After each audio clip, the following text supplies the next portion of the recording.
இன்று திரைப்பார்வையில் நாம் பார்க்க போகும் திரைப்படம் வட்டார வழக்கு. ஒரே ஜாதிக்குள் நடக்கும் பங்காளி சண்டைகளும் அதன் பேரில் நடத்தப்படும் கொலைகளும் ஓடும் இரத்த ஆறும் இன்னமும் தொடர்ந்து கொண்டுதான் இருக்கிறது. அதில் பங்காளி பகையை கண்முன் கொண்டு வந்து நிறுத்தியிருக்கிறார் அறிமுக இயக்குனர் கன்னிச்சாமி ராமச்சந்திரன். மதுரை அருகே வெயில் காயும் கிராமம் ஒன்றில் ஒரே ஜாதியை சேர்ந்த கன்னிச்சேர்வை குடும்பத்துக்கும் பூதனன் சேர்வை குடும்பத்துக்கும் தீரா பகை. பண வசதி படைத்த பூதனன் சேர்வைக்கு நிகராக கன்னிச்சேர்வையும் வளர முயற்சிக்கும் போது ஆரம்பிக்கும் பகை தலைமுறை தாண்டி தொடர்கிறது.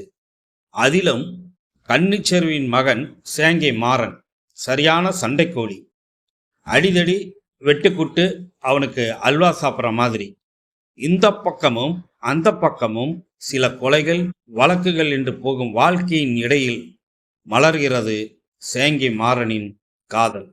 ஜெயிலும் பெயிலுமாய் அலைகிற சேங்கை மாறனை உயிராக காதலிக்கிறாள் தொட்டிச்சி. பல ரத்தம் பார்த்த பிறகும் பகை முடிகிறதா? பகைக்கு இடையில் மலர்ந்த காதல் நிறைவேறுகிறதா என்பதுதான் படத்தின் கதை. 1980களில் நடக்கிற மாதிரியான இந்த கதையில் பயணிக்க அந்த காலகட்டத்துக்கே அழைத்து செல்கிறார்கள் ஒளிப்பதிவாளர்கள் சுரேஷ் மணியனும் டோனி ஜானும்.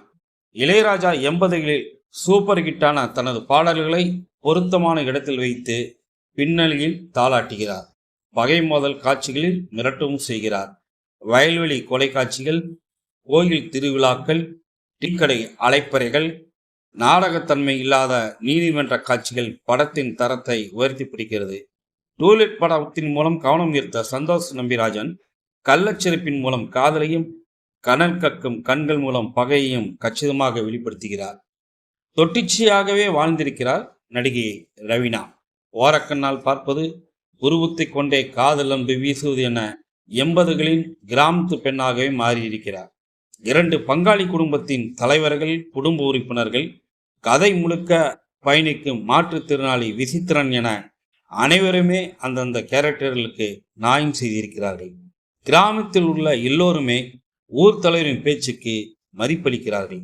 அப்படியானால் அவரே இரு குடும்பத்தையும் அழைத்து பேசி பகையை ஒரு முடிவு கொண்டு வந்திருக்கலாமே.